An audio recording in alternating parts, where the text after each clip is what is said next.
اچھا احسان جی، آپ مجھے یہ بتائیے کہ جیسے کہ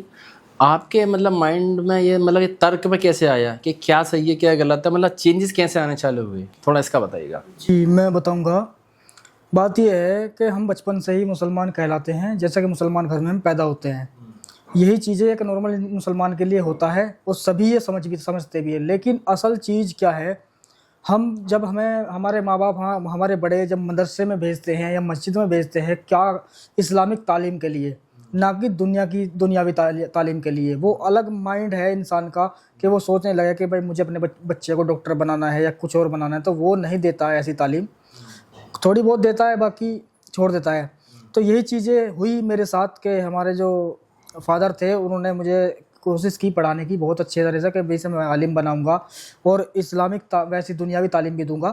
لیکن وہ اتنا نہیں کر پائے میرے ساتھ کیونکہ وہ ڈیتھ ہو گئی ان کی۔ پھر حالات وہی گھریلو نارمل ہوتا ہے ہر انسان کے ساتھ، تو وہ ساری ذمہ داری میرے پہ رہی، تو یہ زندگی میری گزرتی رہی اس طرح سے۔ تو اب آ کے کیا ہے، جب میں نے یہ ماحول پایا، جیسے کہ ہم جہاں پہ رہتے تھے وہاں پہ نہ تو مسجد ہے نہ مدرسہ ہے، بس خالی وہ اسلام کی بنی بنائی باتیں ملا مولوی دوارا کہ بھائی ایک اللہ ہے، ایک اللہ کا نبی ہے، ان کے نبی کے طریقے پہ چلنا ہے، اللہ کو ماننا ہے، بس اتنا ہی جانا۔ اس جانا تھا تب تک جب ہم نے یہ سوچا کہ بھائی ہمیں تو مسجد بھی چاہیے اور اپنا وہ ماحول بھی چاہیے بھائیوں والا، مسلمانوں والا، تو وہ بھی چاہیے۔ تو وہاں سے نکل کے ہم اپنے اس جگہ پہ آ گئے جہاں پہ آپ رہتے ہیں۔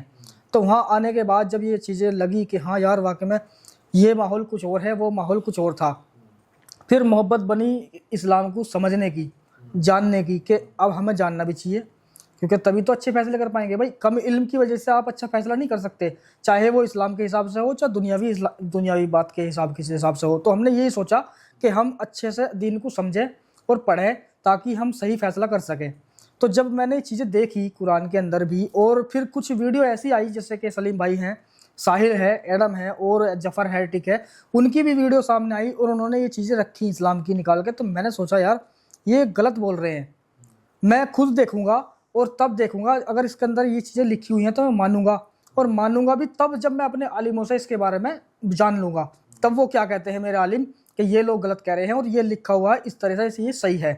تب میں اس پہ عمل کروں گا۔ اور یہ مسلمان کا حق بھی بنتا ہے کہ وہ ایک دم سے کسی کی باتیں اٹھا کے عمل نہ کرے، وہ پہلے اپنے عالم سے ملے جس فرقے سے وہ ہے۔ فرقہ معنی رکھتا ہے، مسلمان کہتے ہیں ہم فرقے کو نہیں مانتے، ہم تو مسلمان ہیں، اللہ کے نبی کے رسول ہیں، امتی ہیں، یہ ان کا کہنا غلط ہے، کیونکہ ہم جس فرقے سے فالو کرتے ہیں اور اس عالم کو ہم مانتے ہیں، تو ہم کسی اور